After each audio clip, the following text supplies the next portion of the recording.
टूटी हुई तकदीरें माँ पल में बनाती है। टूटी हुई तकदीरें माँ पल में बनाती है। बिगड़ी हुई तकदीरें माँ पल में बनाती है। बिगड़ी हुई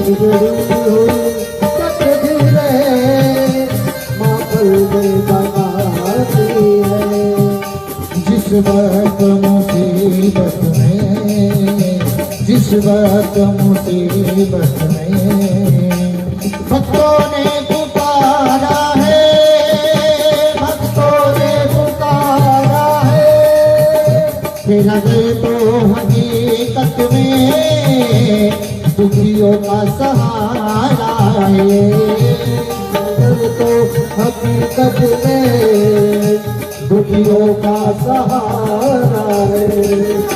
दरबार तेरा मैया, दरबार तेरा मैया, जन्नत का नजारा है, जन्नत का नजारा है, जन्नत का नजारा है, जन्नत का नजारा है।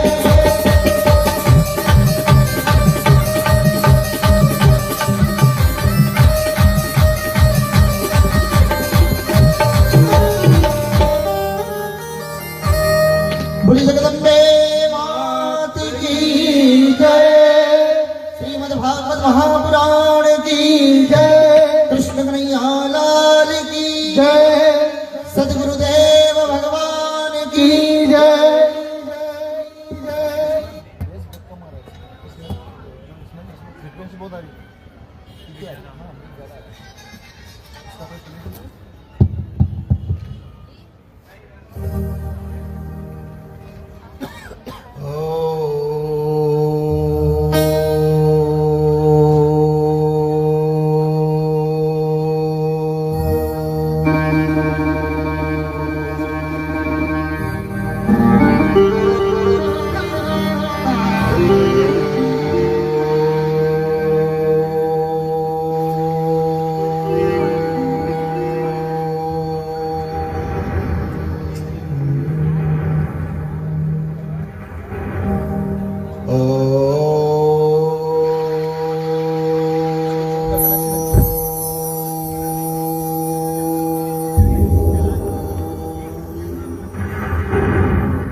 ओंकार बिंदु संयुक्तम नित्यं ध्यायन्ति योगिनः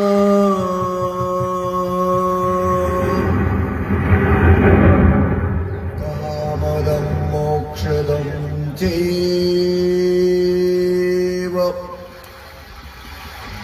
ओंकारा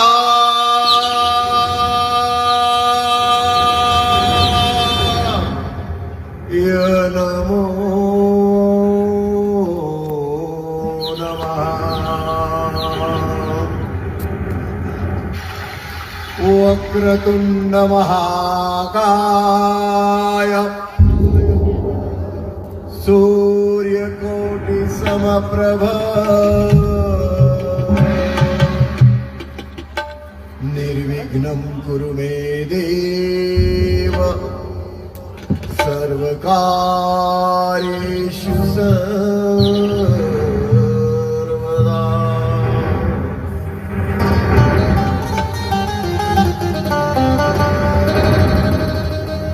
शुक्लां ब्रह्म विचारसार परमां माध्यां जगत व्यापिनीं पुस्तकधारिणीं भयनां जाड्यां दकारावहां।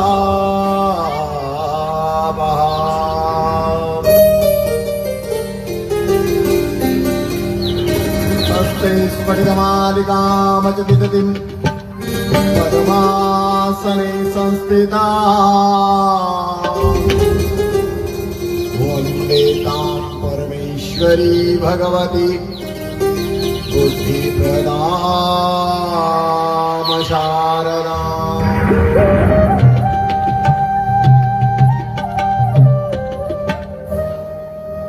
शान्ताकारं भुजगशयनं पद्मनाभं सुरेशं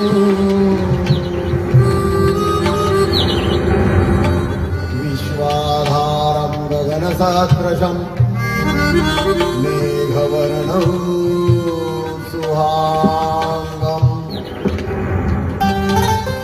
लक्ष्मीकान्तं कमलनयनं योगिभिर्ध्यानगम्यं वन्दे विष्णु भवभयहरणं सर्वलोकैकनाथम् अखण्डमण्डलाकारं व्याप्तं येन चराचरम् यत्पदं दर्शितं येन तस्मै श्री गुरुवे नमः।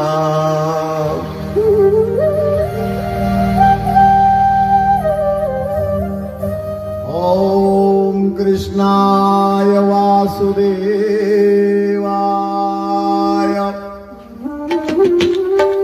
हरे परमात्मने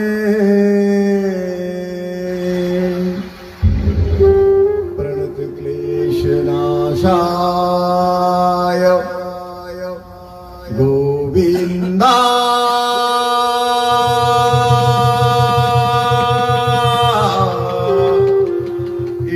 नमो नमः।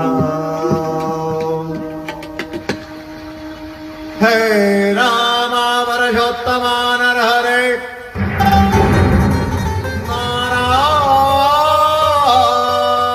नारायण केशव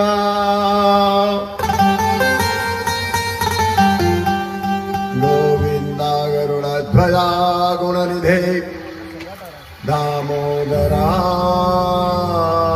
माधवा। कृष्णा कमलापते युधपते सीतापते श्रीपते वैकुण्ठाधिपते चराचरपते लक्ष्मीपते पाहि माम्।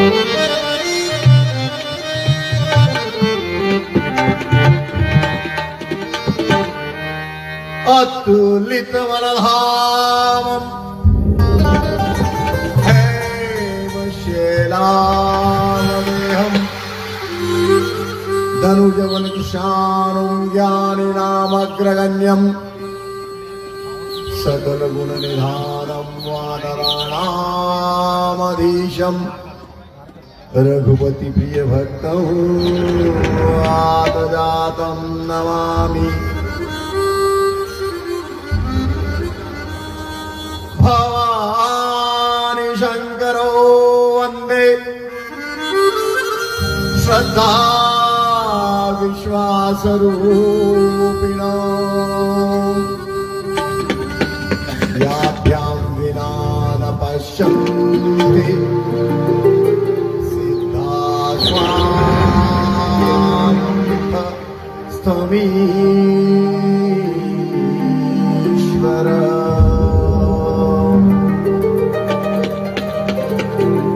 सर्वमंगलं मांगल्ये शिवे सर्वार्थ साधिके शरण्ये त्र्यंबके गौरी नारायणी नमोस्तुते।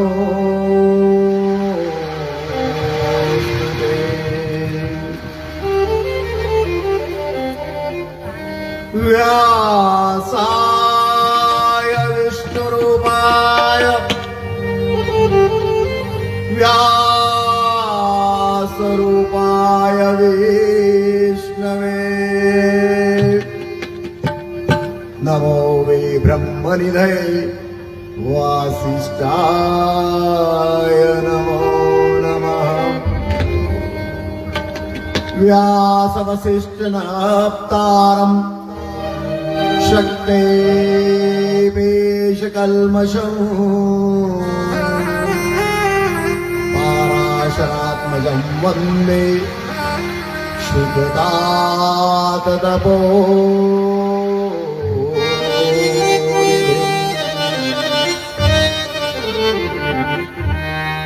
ॐ योगेन्द्राय नमः तस्मै शुकाय ब्रह्मरूपिणे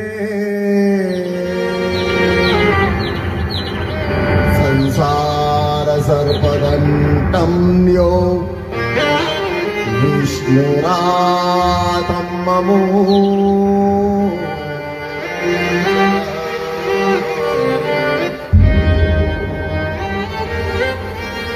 हे राधे वृषभान भूपतनये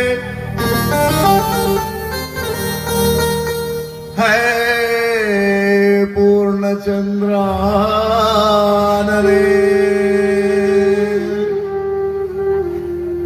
हे कान्ते कमनीय कोकिलरवे वृन्दावना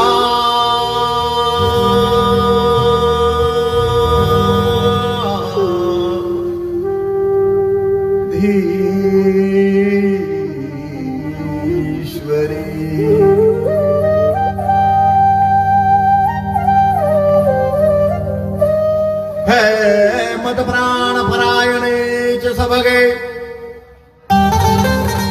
च रसिके हे सर्वयुधेश्वरी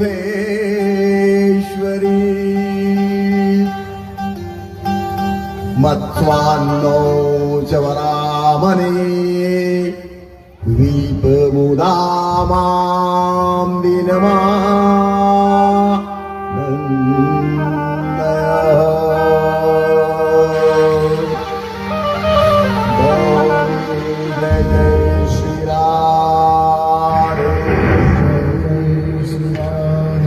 जय जय श्री राधे जय श्री राधे जय जय श्री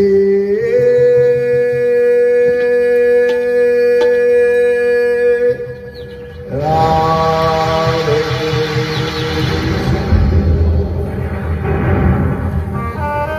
बोलो कृष्णचंद्र भगवान की जय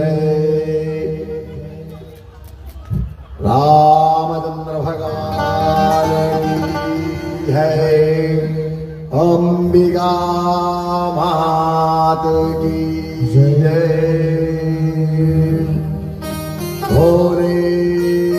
भोलेनाथ की जय हनुमान जी महाराज की जय भैरव जी महाराज की जय गुरु महाराज की जय समस्त पितृ देवता की जय समस्त आवाहित देवता की जय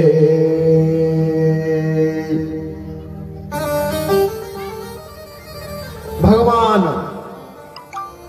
श्री कृष्ण लला के चरण रजों में गुरुदेव के चरणों में साष्टांग दंडवत करते हुए आप सब भक्तजनों के हृदय में विराजमान भक्ति महारानी को दासानुदास राजेंद्र किशोर का श्रीमद् भागवत महापुराण के इस परम पुनित पावन कार्यक्रम में आप समस्त भक्तजनों का स्वागत है। बड़े ही सौभाग्य की बात है, बड़े ही पुण्य की बात है, या मैं तो कहूंगा कि अनंत जन्मों का कोई पुण्य उदय हुआ है कि श्री प्रियेश जी, श्री योगेश जी, उनकी माता जी श्री मती कांताबाई एवं समस्त उपाध्याय परिवार ने आदरणीय हमारे श्री सबनानी साहब के निर्देशन में, या मैं कहूं कि नेतृत्व में, इस श्री भागवत महापुराण कथा का आयोजन आप सभी समिति सदस्यों के सहयोग से करने का एक अनुष्ठान मन में लिया है। भाग्योदय बहुजन्म, श्रीमद् भागवत महापुराण कहती है कि भाग्योदय बहुजन्म समर्जितेन सत्संगम च लभते पुरुषो यदा।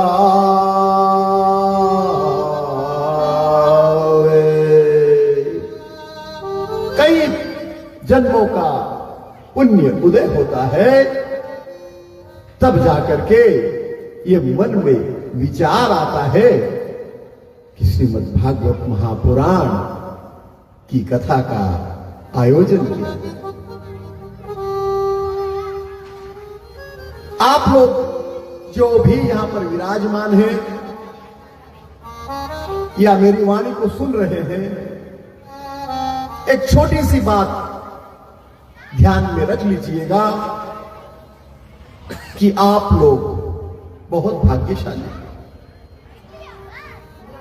मैं कहूंगा कि भाग्यशाली ही नहीं, परम सौभाग्यशाली है। और इसका मैं तथ्य वैज्ञानिक दृष्टि से आपके सामने प्रस्तुत करूंगा। इसके पूर्व कि मैं श्रीमद् भागवत महापुराण कथा का प्रारंभ यहां करूं, जब पुरुष और स्त्री किसी नवजात शिशु को जन्म देने के लिए प्रेरित होते हैं, जब माता गर्भ को धारण करती है, मैं वैज्ञानिक तथ्य दे रहा हूं, लगभग 40 करोड़ शुक्राणुओं का जन्म होता है। 40 करोड़। और उन 40 करोड़ शुक्राणुओं में से चंद शुक्राणु, 500 या 600 शुक्राणु माता के गर्भ की ओर प्रस्थान करने में काबिल हो पाते हैं। और उन 500-600 में से 8 या 10 उस माता के गर्भ में विराजमान अंडाणु तक पहुंचने की कोशिश करते हैं, और उसमें से केवल एक शुक्राणु उस अंड के साथ में जीव का निर्माण करता है। तो प्रथम सीढ़ी तो यह है कि आपने मानव जन्म लिया, मतलब उन 40 करोड़ लोगों में से आप एक हैं। उसके पश्चात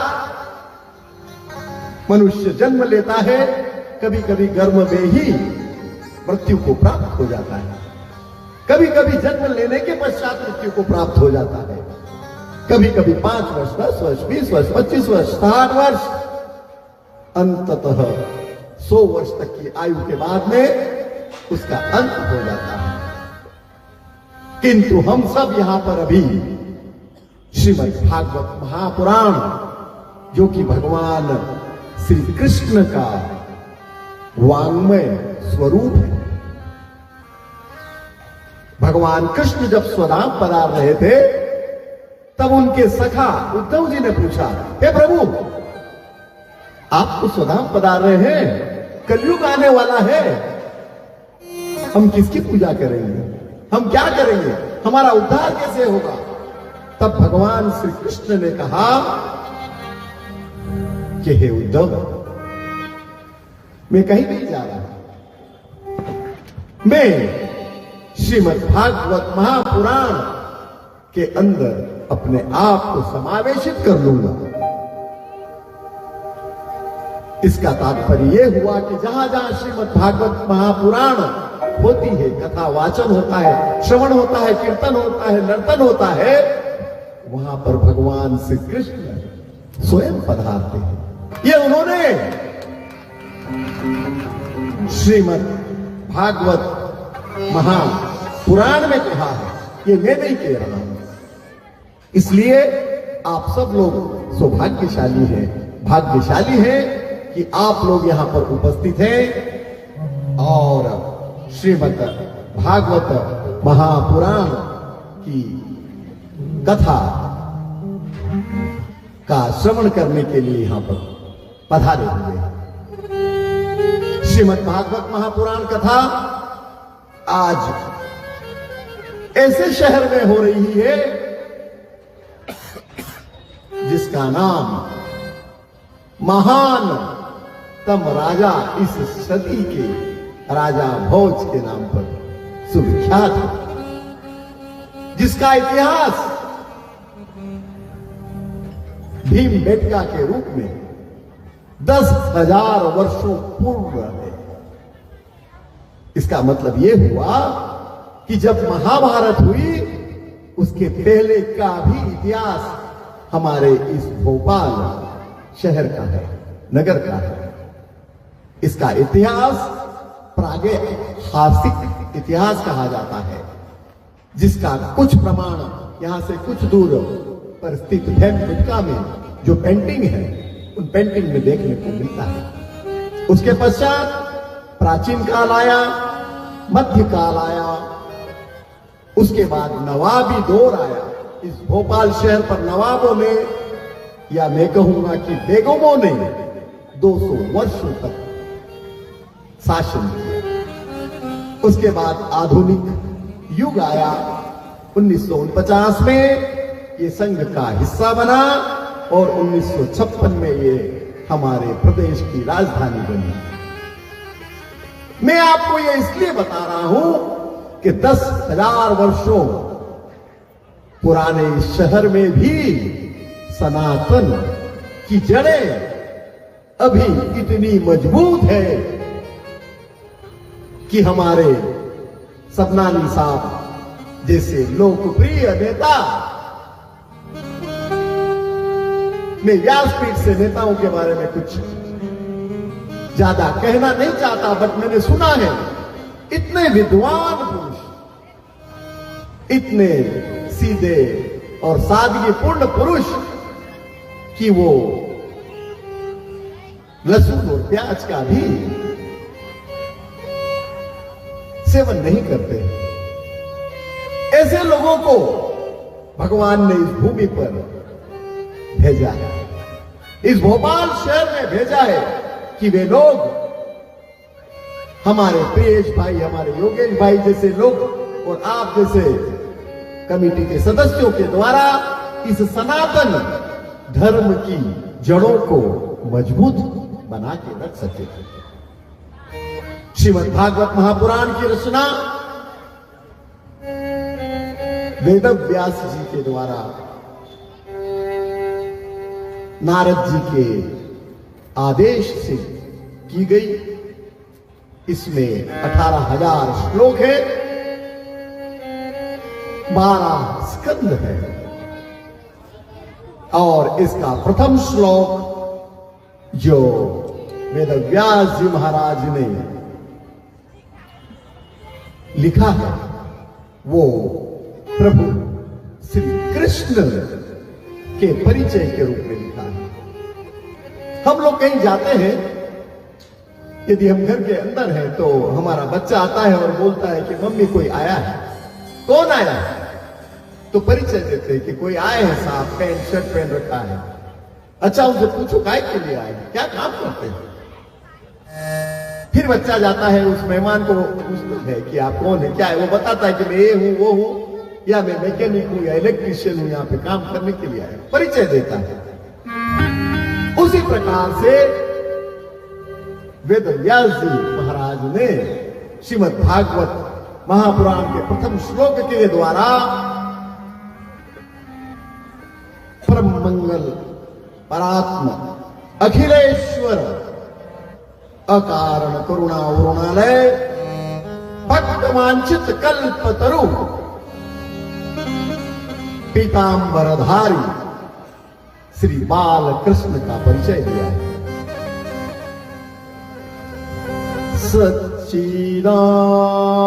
सच्चिदानंद रूपाय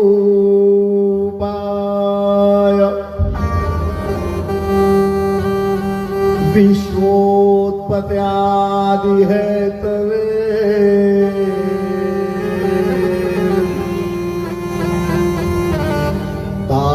तापत्रय विनाशाय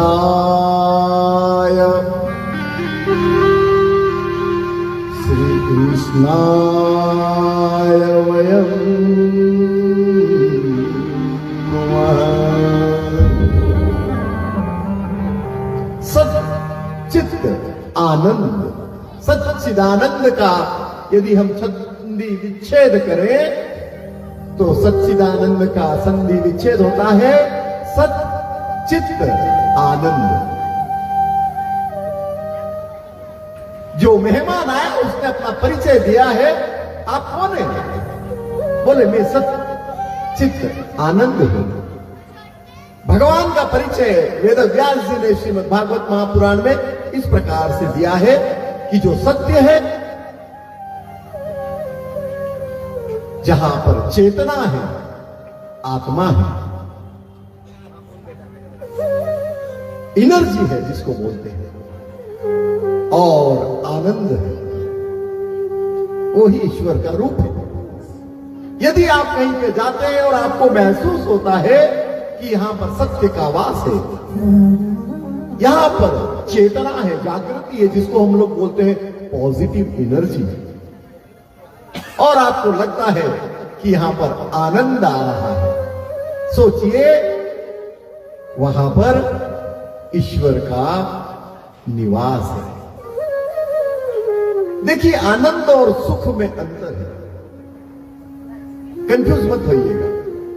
सुखी है ये बात एक अलग है, और आनंद आ रहा है ये बात एक अलग है। ईश्वर की भक्ति में जब हम लोग डूब जाते हैं और उसका जब हम लोग स्मरण करते हैं, तब जो सुख की प्राप्ति होती, जो अनुभूति होती है, उसे आनंद कहते हैं। ये भौतिक वस्तुओं से परे, और सुख प्राप्त होता है भौतिक वस्तुओं से।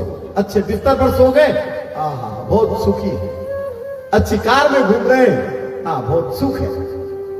जरूरी नहीं कि आपको आनंद आ रहा हो, उसमें सुखी है। बच्चा नौकरी कर रहा है, बड़ा विदेश घूम रहा है, इंजीनियर है, डॉक्टर है, सुख की बात है। किंतु आनंद आता है जब भगवान की कृपा होती है और आप उसकी भक्ति में लीन हो जाते हैं। आइए भगवान श्री कृष्ण का स्मरण करते हुए आनंद की अनुभूति करें।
नारायण हरि ओम।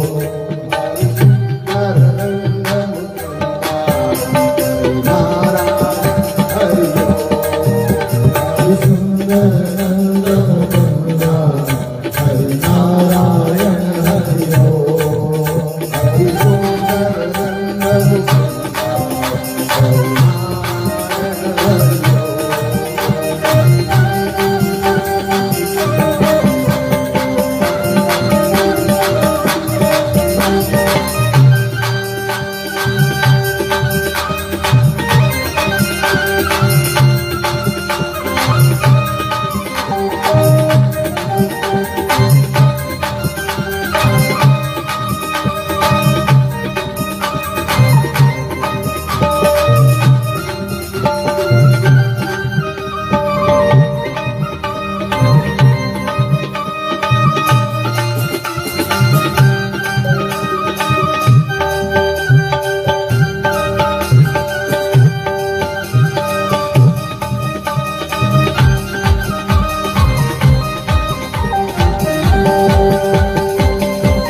सच्चित आनंद, और वो आनंद प्राप्त होता है भगवान के श्री चरणों में जब हम लोग अपना मस्तक नमाते हैं। उसके बाद में दूसरा परिचय दिया है कि वो यहां पर आते क्यों हैं, भगवान की आवश्यकता क्या है मनुष्य को। तब जाकर के वेदव्यास जी ने आगे कहा है, विश्वोत्पत्ताय हेतवे, विश्व का पालन करने के लिए वो ईश्वर आता है। तो ईश्वर क्या है, ये ध्यान से समझ लीजिए, क्योंकि 7 दिन तक हम इस ईश्वर का ही गुणगान करने वाले हैं। इसीलिए मैं कुछ समय दे रहा हूं ईश्वर को समझने के लिए। ईश्वर क्या है, हम केवल मूर्ति को ईश्वर मान लेते हैं, हम केवल तस्वीर को ईश्वर मान लेते हैं। जय हो भगवान हनुमान जी महाराज, आपकी जय हो। भगवान मेरे बच्चे को पास करा देना, मैं आपको नारियल और ₹1.25 का चना चिरौंजी चढ़ाऊंगा। ₹1.25 में भगवान आपके बच्चे को पास कर। हे भगवान मेरे पति देव इंदौर गए हैं काम से, स्कूटी लेके गए हैं, वो ट्रैफिक है, आप उनको स्वस्थ वापस घर लौटा देना। यदि वो लौट के आ गए तो मैं आपको एक नारियल चढ़ाऊंगी। हम ईश्वर को इतना सस्ता समझ लेते हैं। ईश्वर ऐसी चीज हो गई है कि कुछ भी हुआ तो ईश्वर के पास,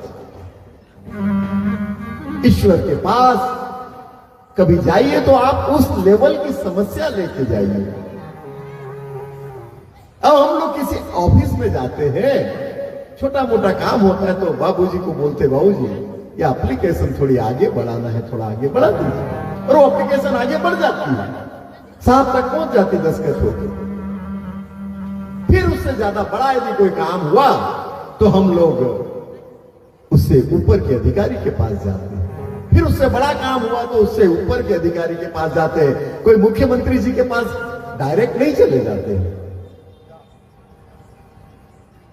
हर एक व्यक्ति का अपना अपना एक लेवल होता है, और इस ईश्वर का क्या लेवल है, विश्वोत्पत्ताय हेतवे, विश्व का पालन करने वाला है वो। उससे कोई ऐसी चीज मांगिए जो उसके लेवल की हो।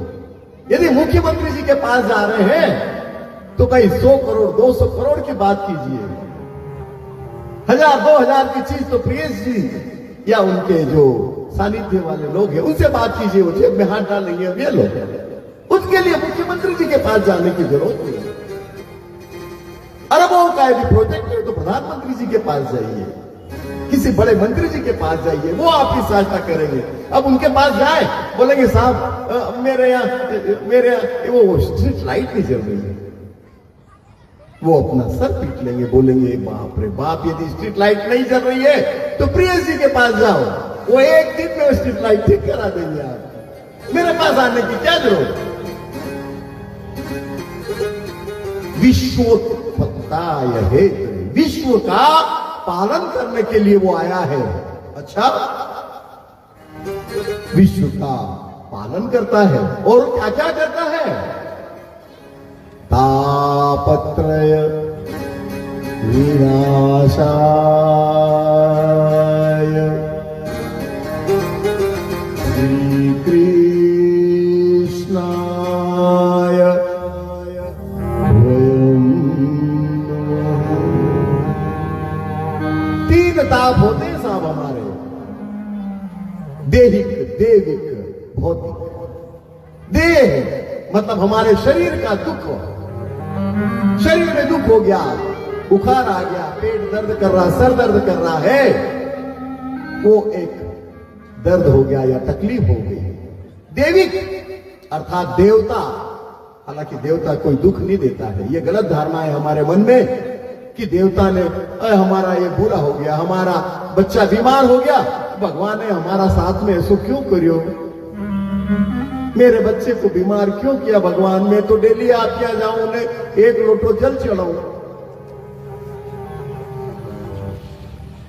हम भगवान को दोष देते हैं, किंतु देविक का तात्पर्य यहां पर है प्राकृतिक, जैसे कि भूकंप आ गया, ज्वालामुखी आ गया, अतिवृष्टि हो गई, नुकसान हो गया, भूकंप से मकान ढह गए, बड़ी बड़ी बिल्डिंगें नष्ट हो गई, उसको बोलते हैं देविक। और भौतिक, भौतिक अर्थात जो सुख सुविधाएं हमारे पास है और जो सुख सुविधाएं दूसरे के पास है, उसको देख करके हमें जो दुख होता है उसको बोलते हैं भौतिक। इनके पास स्कॉर्पियो है और हमारे पास तो नैनो ही है। जब हम नैनो कार लाए तो बड़े प्रेम से पूरे घर में खुशियां मनाई कि घर में नैनो आई साहब, टाटा कंपनी की 1 लाख की कार आई, मिठाइयां बांटी, बहुत खुश, नैनो आ गई हमारे घर में, 1 लाख की कार है साहब। पर जब पता चला कि पड़ोसी अल्टो ले आया तो ये नैनो इनको खराब लगने लग गई। वो अल्टो ले आया पास वाला और मेरे पास तो नैनो ही। अल्टो वाले को पता चला कि दूसरा पड़ोसी स्कॉर्पियो ले आया है, तो 1 महीने बाद अल्टो वाला भी दुखी हो गया, मेरे पास तो अल्टो है, ये स्कॉर्पियो ले आया। देवी, देवी, भौतिक, ये भौतिकता। फियर फॉर अननोन बोलते हैं इसको अंग्रेजी में, जिसका डर का मालूम नहीं है, डर क्यों हमारे मन में, पर डर है। देहिक, देविक, भौतिक तापा, राम राज काहू नहीं व्यापा। देहिक, देविक, भौतिक तापा,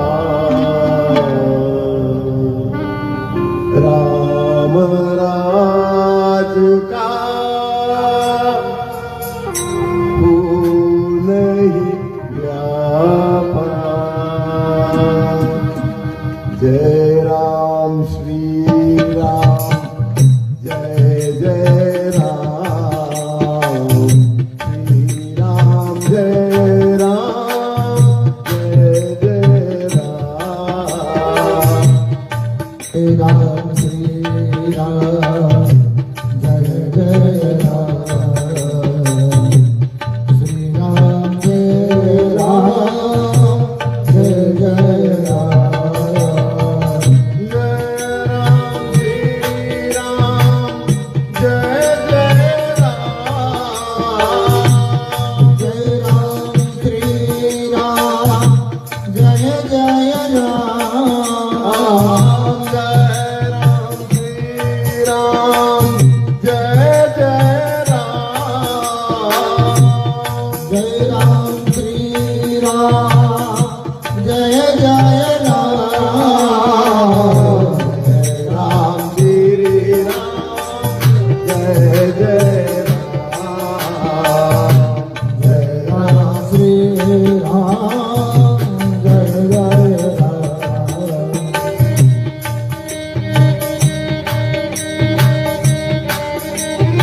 जिसमें कहा जाता है कि वहां पर तीनों ताप जो है, देहिक, देविक और भौतिक के ताप राम राज्य में किसी के भी नहीं थे। अन्यथा उसके बाद में त्रेता युग, द्वापर युग और कलयुग, ये तीनों ताप मनुष्य को परेशान करते रहते हैं। और इसीलिए इस श्लोक के अंत में वेदव्यास जी कहते हैं, श्री कृष्णाय स्वयं भगवान श्री कृष्ण, ऐसे भगवान श्री कृष्ण को हम प्रणाम करते हैं। उसके पश्चात श्रीमद् भागवत महापुराण का इतिहास इस प्रकार है कि एक बार शौनकादि ऋषि, शौनकादि ऋषि का तात्पर्य है शौनक ऋषि और उनके सभी साथी शौनक आदि, इसलिए आपने कहीं कहीं पढ़ा होगा शौनकादि ऋषि। 88,000 ऋषियों का एक ग्रुप था साहब। उस समय उनकी सोच देखिए, हजारों लाखों करोड़ों वर्ष पूर्व के संतों की सोच देखिए आप। एक दाने निशारण्ये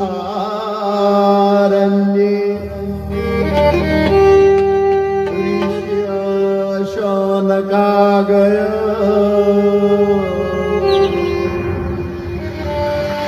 सत्र स्वर्गाय लोकाय सहस्र समागतः।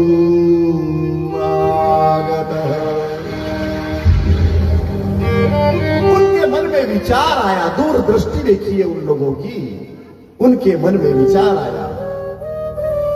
आज से करोड़ों वर्ष पूर्व की बात है साहब ये। और शौनक ऋषि कौन थे? हमारे पास समय ज्यादा नहीं है, अन्यथा इसके ऊपर 2 घंटे बोला जा सकता है।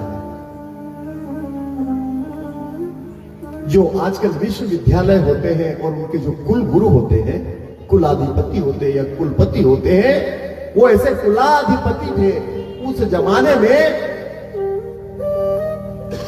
और जो 1,000, 10,000 ऋषियों का एक ग्रुप को विशेष रूप से ज्ञान प्रदान करते थे, जिसको हम बोलते हैं ट्रेनिंग देते थे, विद्या देते थे, एजुकेशन देते थे।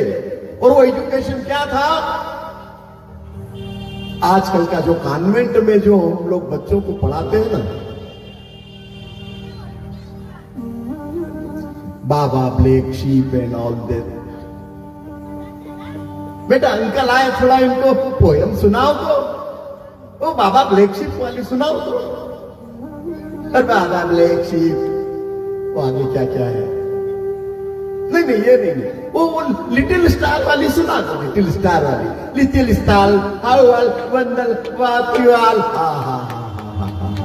देखा, बच्चा कॉन्वेंट में जा रहा है।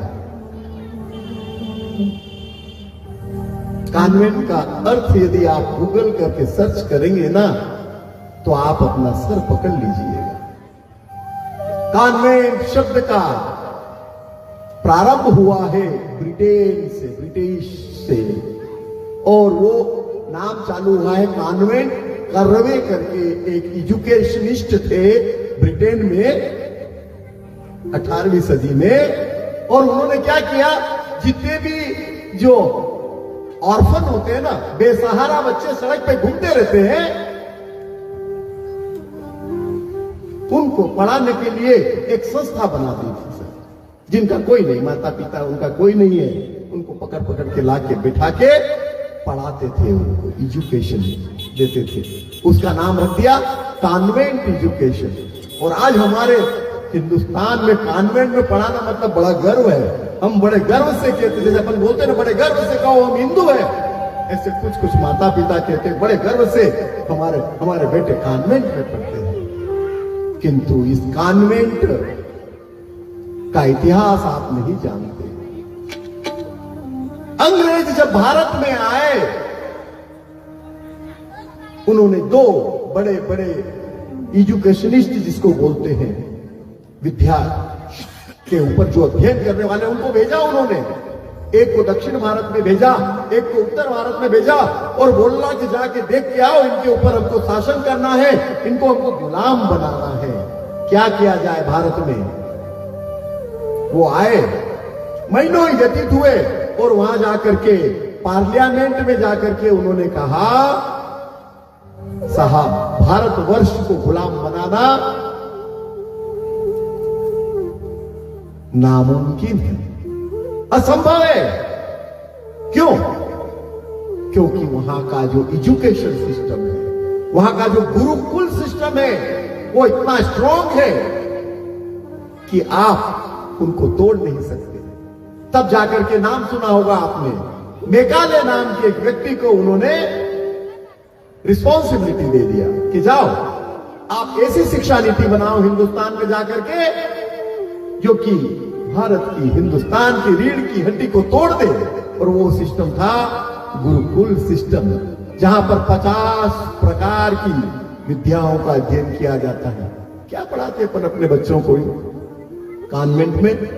वहां पर क्या नहीं पढ़ाया जाता था? चिकित्सा पढ़ाई जाती थी, इंजीनियरिंग पढ़ाई जाती थी, मनोविज्ञान पढ़ाया जाता था, अर्थशास्त्र पढ़ाया जाता था, 50 प्रकार के विषयों को पढ़ाया जाता था। और पहले बच्चे का टेस्ट लिया जाता था कि किस चीज में रुचि रखता है, उस हिसाब से उनका अलग अलग पढ़ाई कराई जाती थी। इसका इंजीनियरिंग में दिमाग है, उसको इंजीनियरिंग की पढ़ाई शुरू से, बचपन से। किसी को युद्ध कला में इंटरेस्ट है, उसको युद्ध कला सिखाई जाती थी। मेकाले आए भारत में और उन्होंने एक नया एजुकेशन सिस्टम चालू कर दिया। हमारे जितने भी गुरुकुल थे उनको गैर कानूनी डिक्लेयर करवा दिया गया और नया एजुकेशन सिस्टम आया। एक बार उनके पिता ने पूछा, बेटा कैसा चल रहा है हिंदुस्तान में? आज भी वो चिट्ठी ब्रिटेन के संग्रहालय में है। उस चिट्ठी में ये मेकाले नाम के व्यक्ति लिखते हैं कि पिताजी, मैं ऐसी शिक्षा प्रणाली इस भारत में पैदा कर रहा हूं, ऐसे बच्चे निकलेंगे जो देखने में तो हिंदुस्तानी रहेंगे किंतु दिमाग से अंग्रेज रहेंगे। और वो एजुकेशन सिस्टम हम लोग फॉलो कर रहे हैं। तो आज से करोड़ों वर्ष पूर्व जो हमारे ऋषि थे, शौनकादि ऋषि जैसे लोग, वो ऐसे एजुकेशन सिस्टम को चलाते थे। कलयुग आने वाला है, उनको डर था कि अब क्या होगा। ब्रह्मा जी के पास गए, ब्रह्मा जी से निवेदन किया कि हम 1000 वर्ष तक का एक सत्र चालू करना चाहते हैं। सत्र मतलब अभी आजकल की भाषा में बोले तो वर्कशॉप, सिंपोजियम, ट्रेनिंग प्रोग्राम 1000 वर्ष तक चलाना चाहते हैं। और उसमें हिंदुस्तान के अलग अलग कोने से आए हुए ऋषि मुनियों को हम ट्रेन करना चाहते हैं। आप हमें उचित गुरु बताइए और उचित स्थान बताइए कि हम कहां जाकर के वो शिक्षा दें।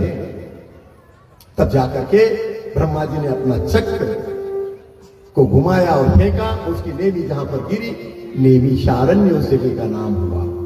उस नेमी शारण्य में 88,000 ऋषि लोग विराजमान हुए। इतनी व्यवस्था थी वहां पर। और सूत जी जो भगवान वेद व्यास के शिष्य थे, उन्होंने नाना प्रकार के पुराणों का, महापुराणों का वाचन किया और उन ऋषियों को वो ज्ञान दिया। उसी ज्ञान को इन अंग्रेजों ने धीरे धीरे हमारे भारतीय संस्कृति से नष्ट कर दिया, जला दिया। नालंदा जैसी लाइब्रेरी, ऐसा कहा जाता है कि 3-3, 4-4 महीने तक जलती रही हमारी यहाँ की ग्रंथ। वो सारे ग्रंथ नष्ट हो गए। और मैं आपको कह रहा था कि सनातन तब भी जिंदा था और आज भी जिंदा है। बोलिए कृष्णचंद्र भगवान की। नारद जी एक बार वेद व्यास जी के पास में, जो कि अपने आश्रम सरस्वती नदी के किनारे, आप लोग कभी बद्रिकाश्रम गए होंगे तो वहां माना गांव जरूर गए होंगे आप। माना गांव के पास में सरस्वती नदी प्रवाहित होती है, वहां पर उनकी अभी भी गुफा है, व्यास गुफा है, आप लोगों ने दर्शन किए होंगे। वहां पर विराजमान थे, नारद जी गए, नारायण नारायण नारायण। व्यास जी आप थोड़े से दुखी दिखाई दे रहे हैं, क्या बात है? प्रभु मैंने 17 पुराण लिख दिए हैं, वेदों को 4 भाग में विभाजित कर दिया है, किंतु मुझे आत्म शांति नहीं मिली है। तब जाकर के नारद जी ने कहा कि हे व्यास जी, आपने 17 पुराण तो लिखे हैं, किंतु भगवान श्री कृष्ण की लीलाओं का वर्णन किसी भी पुराण में नहीं किया है। आप भगवान श्री कृष्ण की लीलाओं का वर्णन करने वाले पुराण की रचना कीजिए, तब जाकर के आपको आनंद प्राप्त होगा और तब जाकर के आपको शांति प्राप्त होगी। इस प्रकार 1000 वर्षों तक जो सत्र चला, उसमें सूत जी ने उसी श्रीमद् भागवत महापुराण को, जो व्यास जी ने नारद जी के उपदेश से लिखी थी, और नारद जी ने केवल 4 श्लोकों में उस भागवत जी को, वेद व्यास जी को सुनाई थी, और उन्हीं 4 श्लोकों के आधार पर व्यास जी ने 18,000 श्लोकों को बनाया। उन्होंने सूत जी को सुनाया, और सूत जी 88,000 ऋषियों को सुना रहे हैं। शौनकादि ऋषियों ने प्रश्न किया भगवान सूत जी से कि हे सूत जी भगवान, मनुष्य को दुख क्यों प्राप्त होता है? मनुष्य दुखी क्यों रहता है? उस दुख का निवारण कैसे हो सकता है? ईश्वर क्या है? ईश्वर यहां पर क्यों आते हैं? ईश्वर यहां पर अवतार क्यों लेते हैं? इस प्रकार से उन्होंने अलग अलग प्रकार से 6 प्रश्न किए, और सूत जी ने उन प्रश्नों के उत्तर सूत जी को शौनकादि ऋषियों को दिया। श्रेयसां पद्मश्रेयः पावनानां च पावनौ कृष्णप्राप्तिकरं शाश्वत साधनं तद्वदाधुना।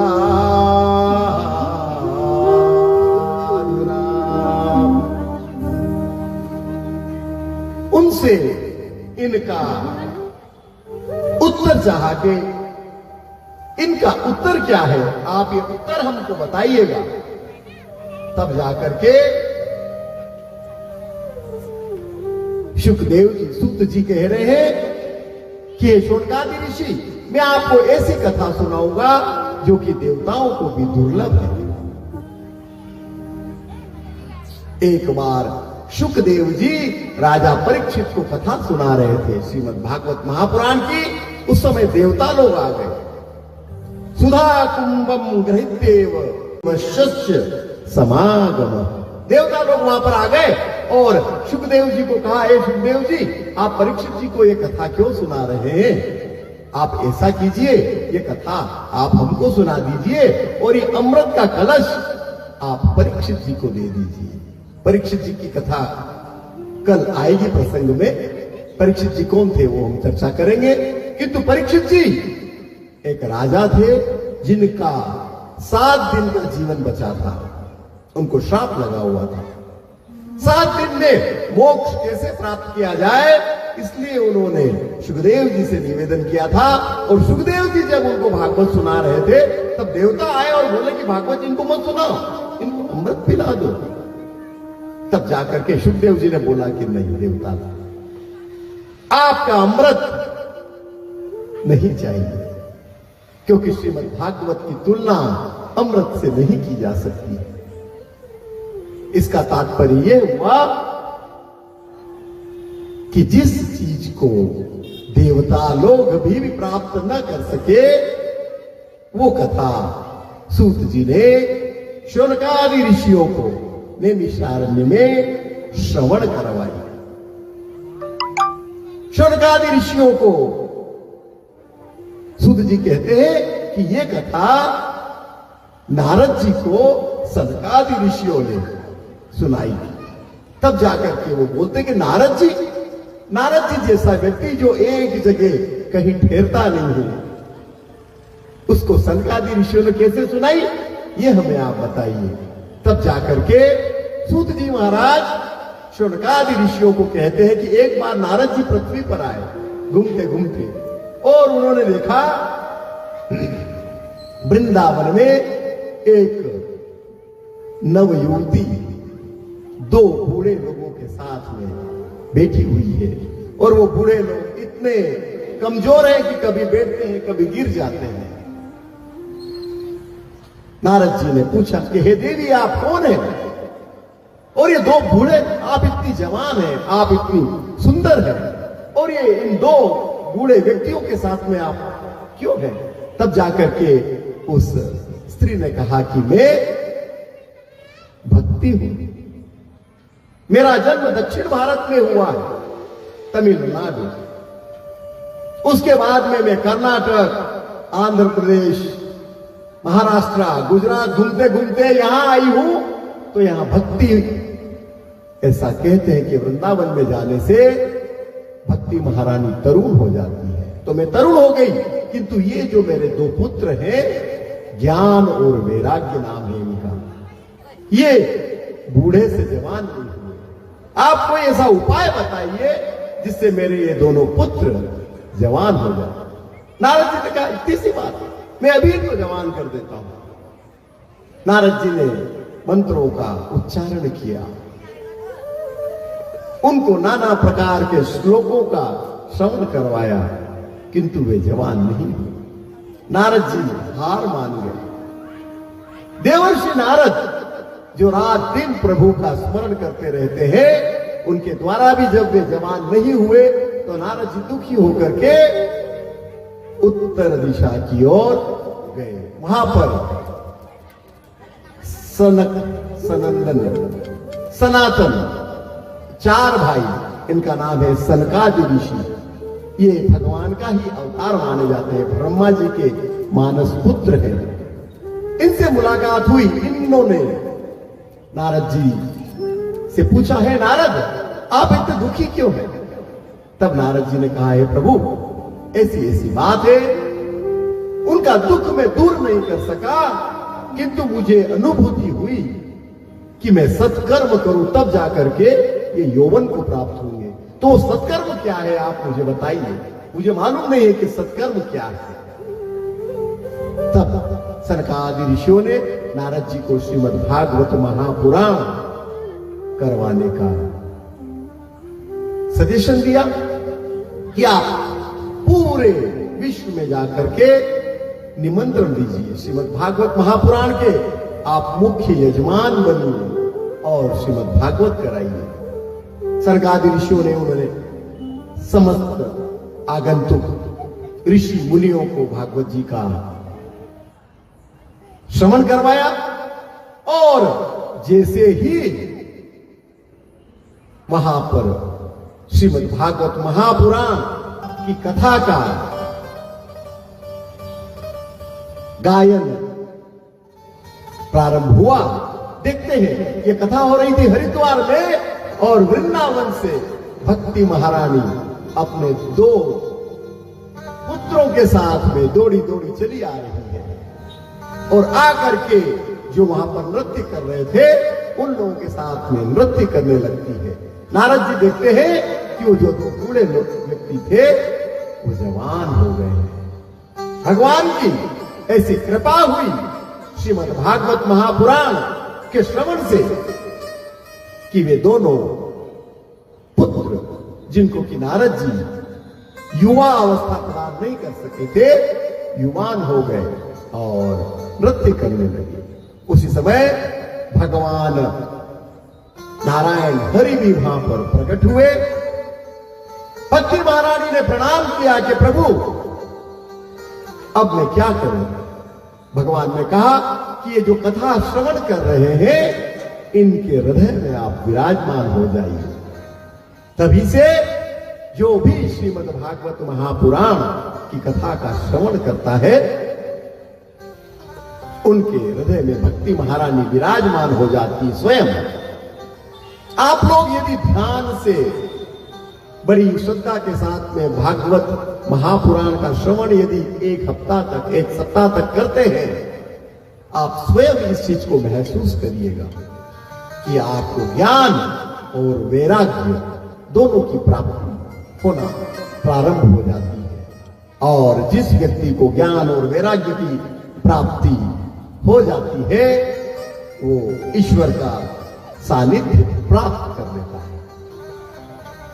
सुत जी महाराज भागवत का अर्थ बताते हैं कि भागवत का तात्पर्य क्या है।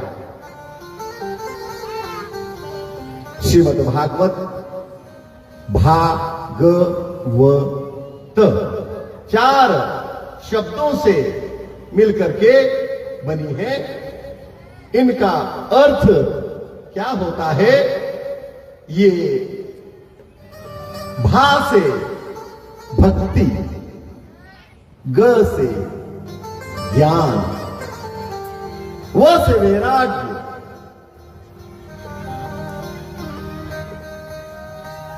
जो भक्ति को प्राप्त कर लेता है वो भगवत के श्री चरणों में इन 4 चीजों को प्राप्त हो जाता है। इसीलिए इसका नाम भागवत रखा गया है। इसके पश्चात देवर्षि नारद ने सनकादि ऋषियों से एक प्रश्न किया कि प्रभु, हमें कोई ऐसी कथा सुनाइए जिन्होंने भागवत महापुराण सुन करके मोक्ष को प्राप्त किया। तब जाकर के सनकादि ऋषियों ने उन्होंने एक कथा सुनाई और उस कथा में उन्होंने ये दर्शाया कि भगवान श्री हरि इस कथा को श्रवण करने वालों को मोक्ष किस प्रकार प्रदान कर देते हैं। एक ब्राह्मण देव थे, उनकी पत्नी धुंधुली, दोनों बड़े प्रेम के साथ में रहते थे, किंतु उन्हें कोई पुत्र रत्न की प्राप्ति नहीं हुई थी। बड़े दुखी थे। एक बार पत्नी ने कहा कि आप थोड़ा किसी साधु संत के पास में जाइए और पता लगाइए कि हमारे कोई संतान हो जाए। ब्राह्मण देवता सीधे साधे कहते थे, भगवान की कृपा होगी तो हो जाएगा, आप इतनी चिंता मत करिए। किंतु पत्नी जो थी कि बार बार उन्हें पुत्र प्राप्ति के लिए कछोड़ती रहती थी, बोलती रहती थी। एक बार ब्राह्मण देवता जंगल की ओर गए और जंगल में जाकर के एक ऋषि से मुलाकात हुई। ऋषि ने जब रोते हुए देखा है, पूछा है कि हे ब्रह्मदेव, आप रुदन क्यों कर रहे हैं? तब जाकर के उन्होंने बोला कि हम बहुत दुखी हैं, हमारी कोई संतान नहीं है, आप यदि कृपा करके हमें कोई वरदान दे दे तो हमें पुत्र रत्न की प्राप्ति हो जाए। संत ने उनका भाग्य देखा और कहा कि आपकी किस्मत में कोई संतान नहीं। बहुत गिड़गिड़ाए कि किसी भी प्रकार से आप कृपा कीजिए। तब संत ने अपने भक्ति के द्वारा, अपने तप के द्वारा एक फल में शक्ति पात किया और वो फल को उस ब्राह्मण देवता को दे दिया और कहा कि जाइए, आप इस फल को अपनी पत्नी को दे दीजिए, आप पर भगवान की कृपा होगी और ईश्वर ने यदि चाहा तो आपको संतान प्राप्त हो जाएगी। ब्राह्मण देवता बहुत प्रसन्न हुए, वो फल ला करके अपनी पत्नी को दे दिया। अब होता क्या है कि हमारी जो माता बहनें होती है वो कभी कभी शंकालु प्रवृत्ति की होती है। वो फल जब ला के दिया तो उन्होंने अपनी सहेली से पूछा कि ये फल दिया है, इससे मैं यदि गर्भवती हो गई तो मुझे कोई नुकसान तो नहीं होगा? तो उनकी सहेली ने कहा, अरे बाप रे बाप, तो गर्भवती हो जाएगी तो बहुत ही मुश्किल हो जाएगी। 9 मास तक गर्भ धारण करना बहुत ही मुश्किल वाला काम है, और जब कोई संतान होती है तब जाकर के और ज्यादा कष्ट होता है। तो तुम इस लफड़े में मत पड़। देखिए संगति का असर देखिए आप। यदि हम लोग गलत लोगों की संगति में रहेंगे तो हमें गलत ज्ञान प्राप्त होगा, और अच्छे लोगों की संगति में रहेंगे तो हमें अच्छा ज्ञान प्राप्त होगा। धुंधुली की संगति ऐसी थी, उसने वो फल खाने से, अपनी सहेली के कहने से वो फल को अपनी गाय को दे दिया और कहा कि यदि मैं पति पूछेंगे तो मैं क्या जवाब दूंगी? बोले बोल देना मैंने खा लिया। देख मैं गर्भवती हूं और मेरे 8-9 बच्चे हैं, मेरे को और ज्यादा बच्चों की आवश्यकता नहीं है, किंतु मुझे धन की आवश्यकता है।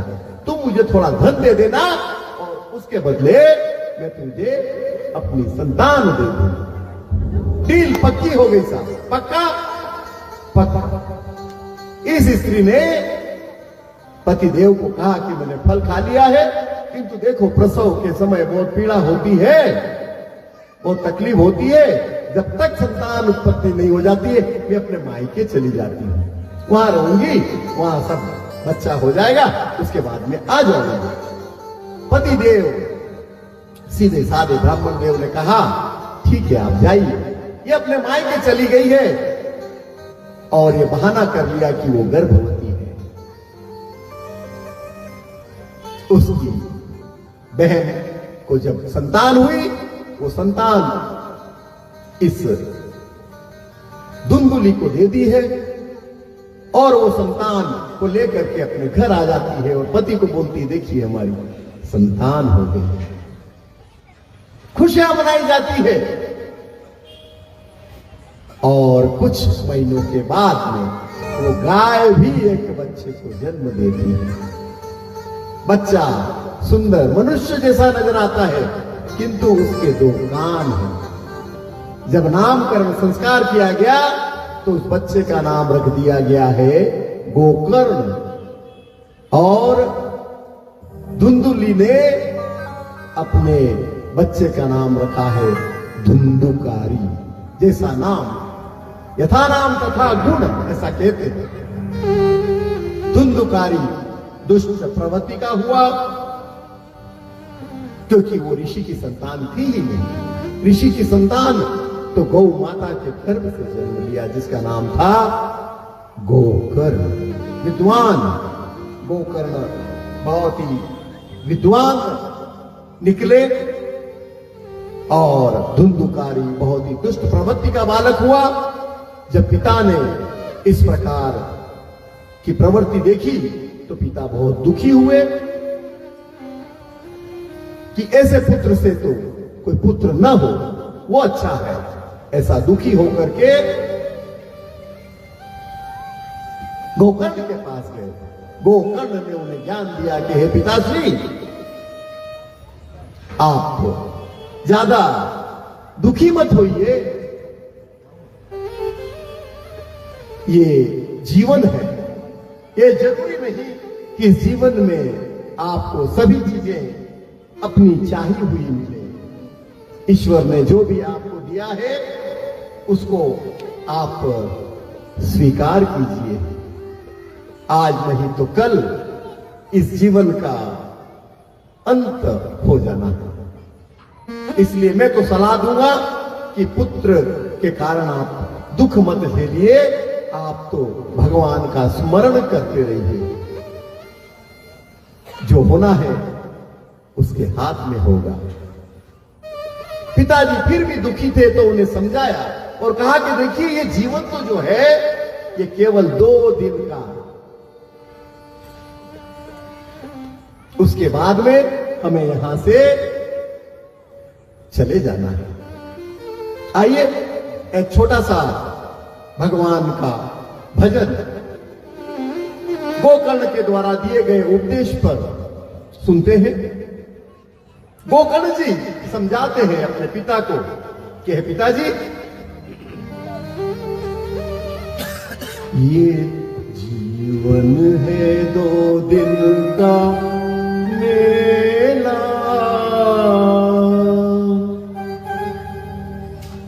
ये जीवन है 2 दिन का मेला, उड़ जाएगा हंस के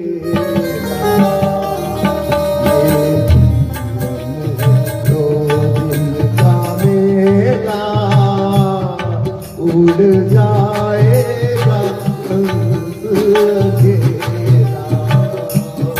ये जीवन है 2 दिन का मेला, उड़ जाएगा हंस अकेला।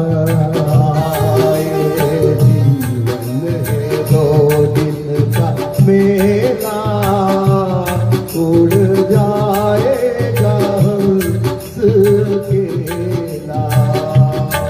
ये जीवन है 2 दिन का मेला, उड़ जाएगा हंस अकेला।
जब सांसों की सरगम टूटेगी, जब सांसों की सरगम टूटेगी, जब सांसों की सरगम टूटेगी, तेरे हाथ की नाड़ी छूटेगी, तेरे हाथ की नाड़ी छूटेगी। बस ये अंतिम वेला, उड़ जाएगा हंस अकेला। बस यही है अंतिम वेला, उड़ जाएगा हंस अकेला।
गुरु सुन चेला उड़ जाएगा हंस अकेला।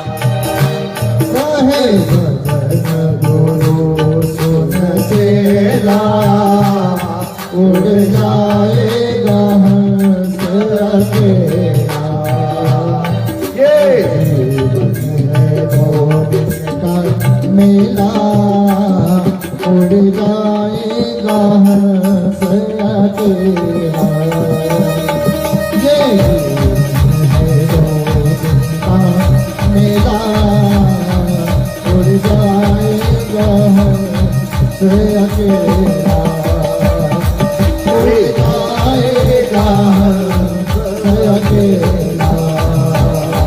उड़ जाएगा हंस अकेला। उड़ जाएगा हंस अकेला। हरे कृष्ण चंद्र भगवान की जय। ये जीवन तो केवल 2 दिन का है पिताश्री, और पुत्र आपको प्राप्त हुआ है। जो प्राप्त है वो ही पर्याप्त मान लीजिए। पूत सपूत तो क्यों धन संचय, और पूत कपूत तो क्यों धन संचय। यदि आपका पुत्र सपूत है तो फिर धन इकट्ठा करके रखने की क्या आवश्यकता है। वो खुद ही कमा लेगा और आपका भी पेट पालन कर देगा।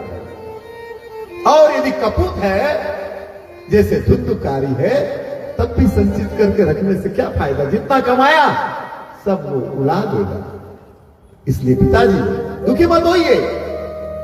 पुत्र की ऐसी बात सुन करके उनके कान खुल गए और वो वन में तपस्या करने के लिए ब्राह्मण देवता चले गए हैं। अब गोकर्ण जी ने देखा कि पिताजी भी चले गए हैं, वो भी तपस्यारत हो गए, भगवान की भक्ति भावना में लीन हो गए। जब इन दोनों का साया धुंधुकारी के ऊपर से फूट गया तो धुंधुकारी दुष्ट से महादुष्ट हो गया। मद्यपान प्रारंभ कर दिया, चोरी प्रारंभ कर दी, डकैती प्रारंभ कर दी, वेश्यावृत्ति चालू कर दी। वेश्याओं को अपने घर में ला करके रख दिया। 5 वेश्याओं को अपने घर में ला करके रख दिया। वेश्याओं ने धन की चाहना की, एक बार बड़ा डकैत बन गया। राजा के राज दरबार में चोरी करके लाके धन उन वेश्याओं को दे दिया। वेश्याओं ने सोचा अब तो हमारी शामत आ जाएगी, राज दरबार से सैनिक आएंगे और हमें पकड़ करके ले जाएंगे। डर गई। रात में धुंधुकारी सोया हुआ था, उसका गला दबा करके उसका जय जय राम कर दिया, राम राम सत्य कर दिया, मुंह में अग्नि ठूस दी। अकाल मृत्यु हो गई। अकाल मृत्यु अर्थात जिसकी मृत्यु समय पे नहीं होती है उसे अकाल मृत्यु कहा जाता है। और शास्त्रों के हिसाब से जिसकी अकाल मृत्यु होती है उसे प्रेत योनि प्राप्त होती है। प्रेत बन गया। अब वो प्रेत बन गया, इधर उधर भटकने लगा। एक बार गोकर्ण के स्वप्न में आया। गोकर्ण जी ने उसका तर्पण जो भी करना था दान पुण्य किया। गया जी में जाकर के उसका श्राद्ध भी किया, तब भी वो प्रेत योनि से मुक्ति नहीं मिली। तब जाकर के गोकर्ण जी ने भगवान सूर्य की आराधना की। एहि च सूर्य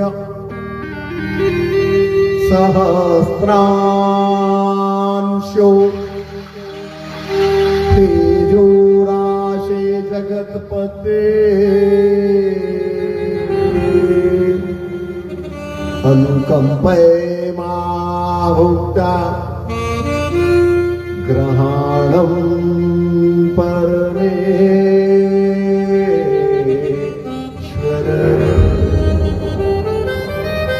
भगवान सूर्य साक्षात हमारे कलयुग में देवता हैं जिनका दर्शन हमें करना चाहिए। बट हम भगवान सूर्य का कभी दर्शन नहीं करते। हम तो वही ₹1.25 और नारियल वाली बात पकड़ के बैठे रहते हैं। भास्कराय विद्महे महातेजाय धीमहि तन्नो सूर्य प्रचोदयात्। सुबह सुबह उठिए, स्नान करिए, अपने हाथों को मलिए, अपने हाथों का दर्शन कीजिए। कर्म ही प्रधान है। कराग्रहे वर्तते लक्ष्मी कर्मध्ये सरस्वती कर्मणो स्थितो ब्रह्मा प्रभाते कर दर्शन। उसके बाद में पृथ्वी माता को प्रणाम कीजिए, ये हमारी मां है। समुद्र वसने देवी पर्वत स्थल मंडले विष्णु पत्नी नमस्तुभ्यम। विष्णु पत्नी नमस्तुभ्यम पाद स्पर्श क्षमम सुम। हे मां, मैं आपके ऊपर चरण रखने वाला हूं, मुझे क्षमा करना। ऐसा हमारे मन में भावना आना चाहिए सुबह उठते से ही। पर सुबह उठते से ही तो हम लोग मोबाइल उठाए और चेक करते हैं हमारा स्टेटस क्या है, कितने लाइक्स मिले, कितने डिसलाइक मिले, कितना शेयर हुआ, क्या क्या व्हाट्सएप आया, कौन सी सखी कहां घूमने गई, क्या क्या डिजाइनदार कलश उठाए और यात्रा में आज गई है, और वो सब सुबह सुबह उठते से हम वो देखते हैं। किंतु शास्त्र कहता है सुबह उठ करके अपने हाथों का दर्शन कीजिए। कर्म प्रधान विश्व रचि राखा। हाथों का दर्शन करना मतलब कोई लकीरों से नहीं है। ये लकीरें आपको महान नहीं बनाती है जी। पंडित जी, थोड़ी थोड़ी मेरी लकीरें देख लो, क्या क्या क्या होने वाला। मेरा छोरा पास हो जाएगा 10वीं में, उसे अच्छी नौकरी मिल जाएगी। इन लकीरों को आप बनाते हैं, आप स्वयं बना सकते हैं। इन लकीरों की दिशाओं को आप परिवर्तित कर सकते हैं कर्म के द्वारा। कर्म करिए। इसीलिए सुबह सुबह उठ करके इसका दर्शन कीजिए, पृथ्वी को प्रणाम कीजिए, उसके बाद अपने माता पिता को प्रणाम कीजिए। साक्षात भगवान हमारे कलयुग में यही है।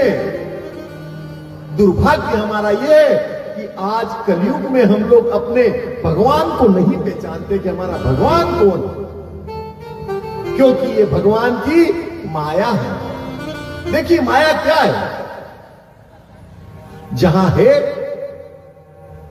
वहां नहीं है, और जहां नहीं है वहां है। जहां दिखाई देता है वो नहीं है, जो दिखाई नहीं देता है वो है। ये परिभाषा है माया की। हमारे माँ बाप सामने नजर आ रहे रे भाई, पर हम लोग माया से ग्रसित है। माँ बाप नहीं है हमारे, ये तो डोकरा डोकरी है, पर्याय है। कभी अब राम राम सत्य हो जाए तो हम लोग फुर्सत हो जाए। सास ससुर चल दे तो बढ़िया, दिन भर की किचान, कहां गई थी ने, क्या कर रही थी ने, ये क्यों किया ने, वो क्यों किया ने, आज कलश यात्रा में गई तो फिर लेट क्यों हो गई ने, ये सब।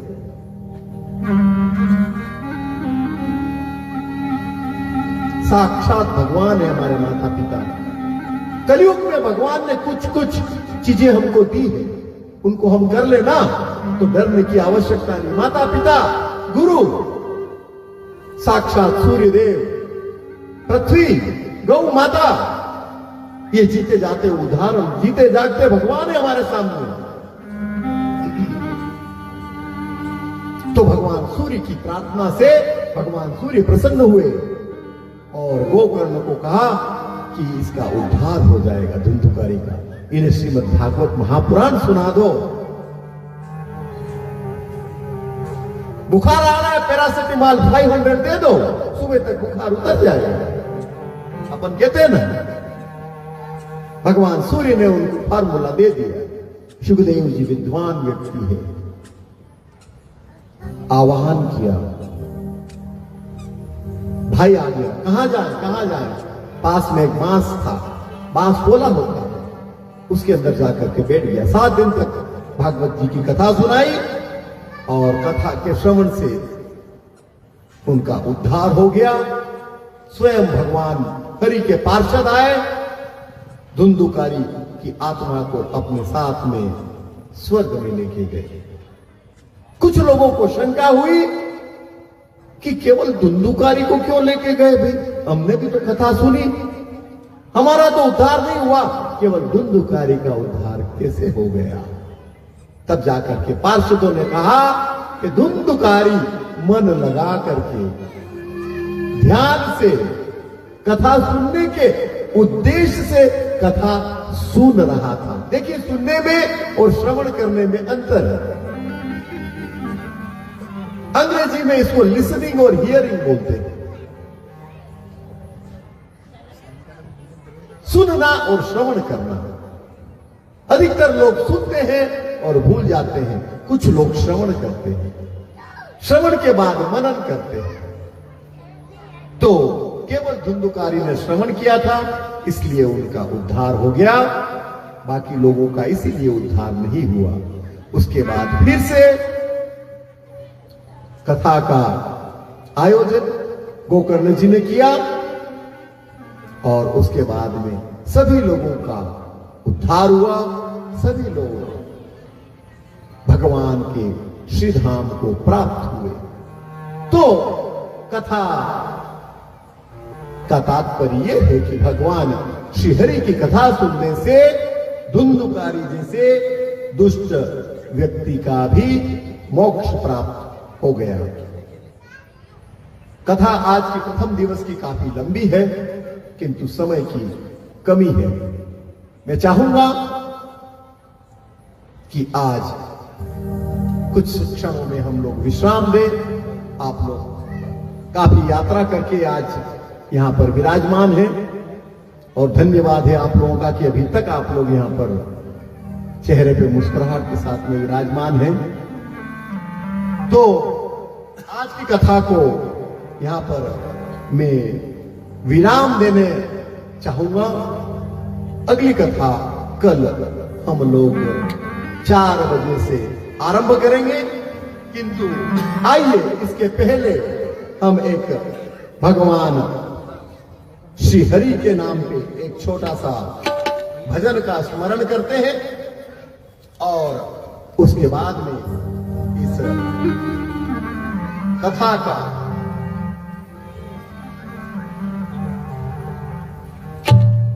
समापन करते हैं।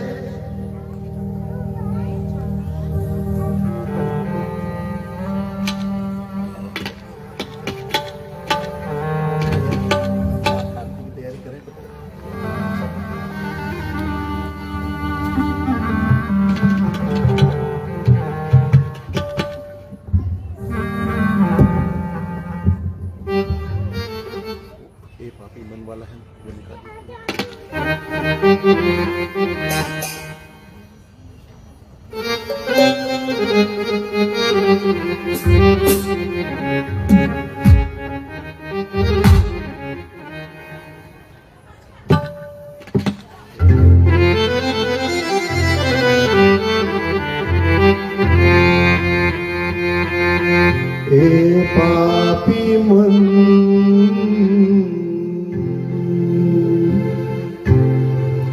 करने भजन, हे पापी मन कर ले भजन।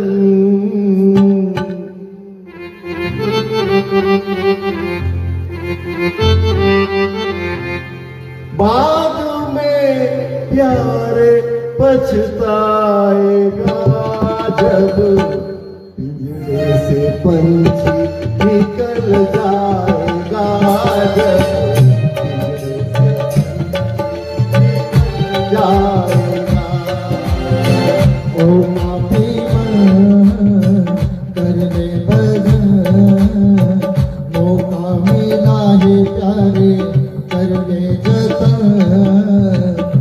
बाद में प्यारे पछताएगा जब पिंजरे से पंछी निकल जाएगा, पिंजरे से पंछी निकल जाएगा।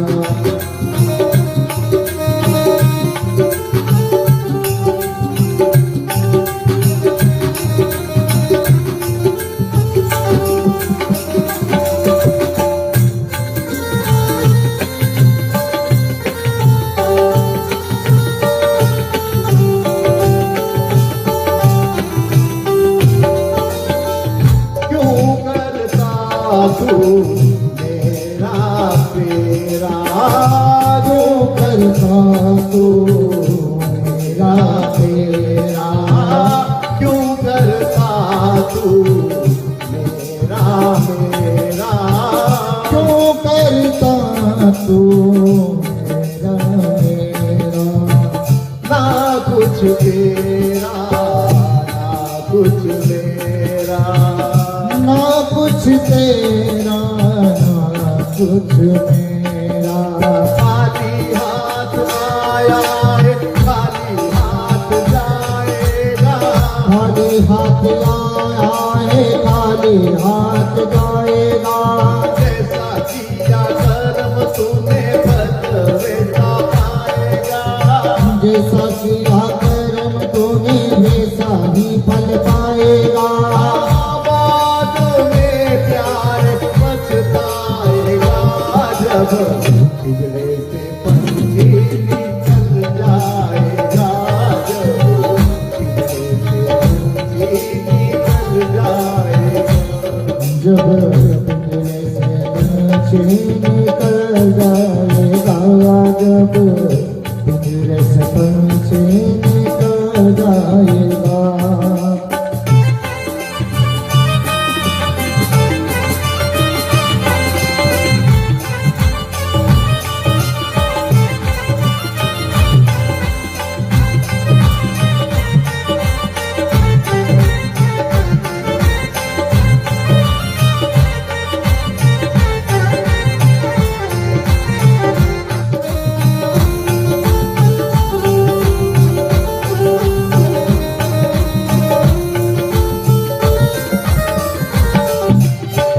पूरी जवानी दूरी भर सोया, पूरी जवानी सुख भर सोया।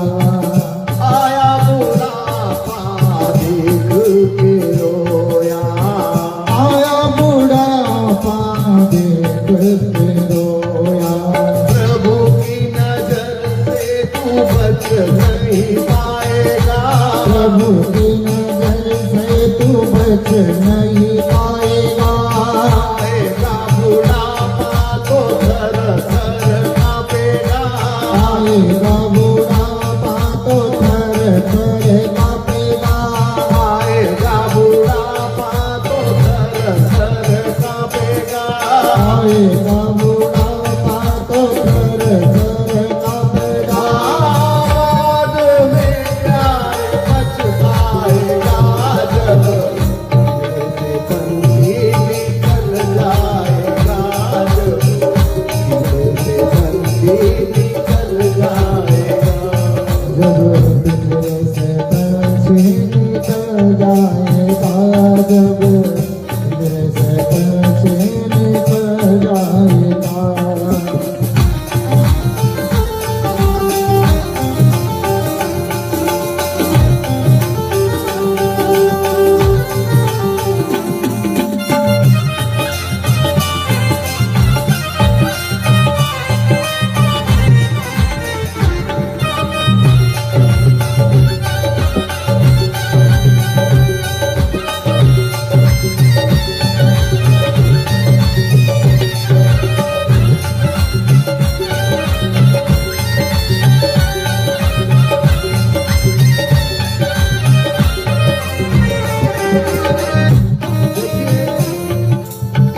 मनुष्य जन्म बार बार नहीं आता, 84 लाख योनियां हैं, उसमें कभी कीट पतंगे बनते हैं, कभी पशु पक्षी बनते हैं, कभी चींटी बनते हैं, कभी मकोड़े बनते हैं। इतनी योनियां हैं कि उसको पार करते करते हम लोग मनुष्य योनि में आए। बड़ी दुर्लभ योनि है ये।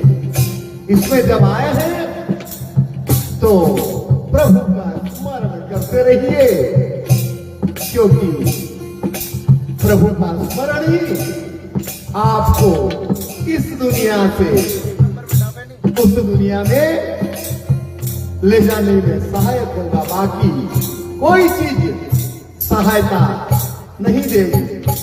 इसीलिए इस भजन का अंतिम पद कहता है, पाया मनुष्य तन फिर क्यों रोया, पाया मनुष्य तन फिर क्यों रोया, पाया मनुष्य तन फिर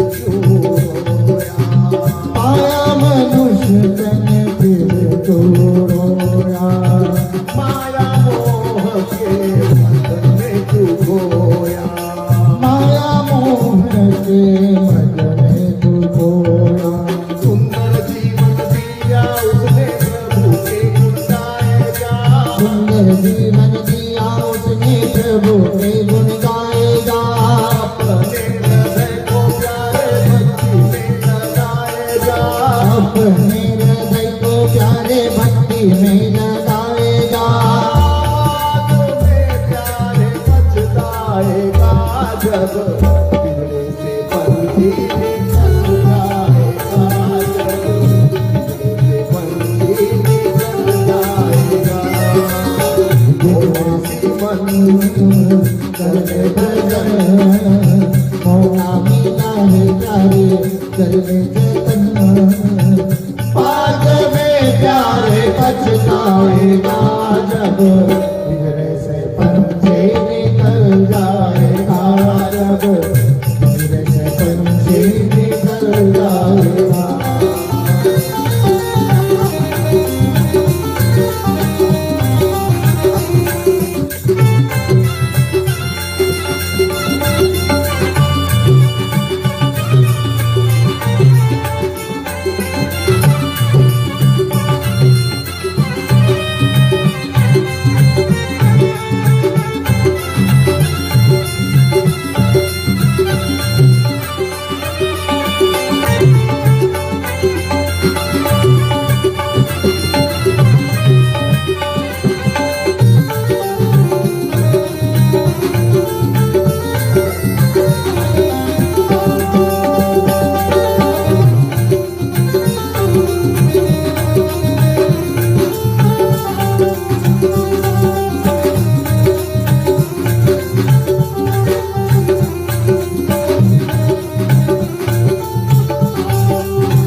चंद्र भगवान की जय।